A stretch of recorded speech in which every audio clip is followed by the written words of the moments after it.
Hi, everyone, and welcome to day 287 of the Feathered Quest. Today's bird of the day is the Loggerhead Shrike.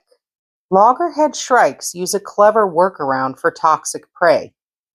They impale items like monarch butterflies and wolf spiders, then wait for up to 3 days for the toxins to break down before eating them.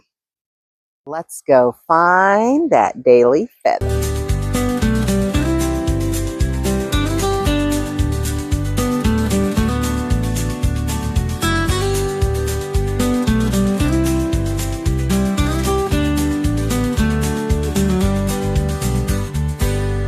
Thanks for coming along with me today, guys. Remember, you are loved, and the world is full of wonder.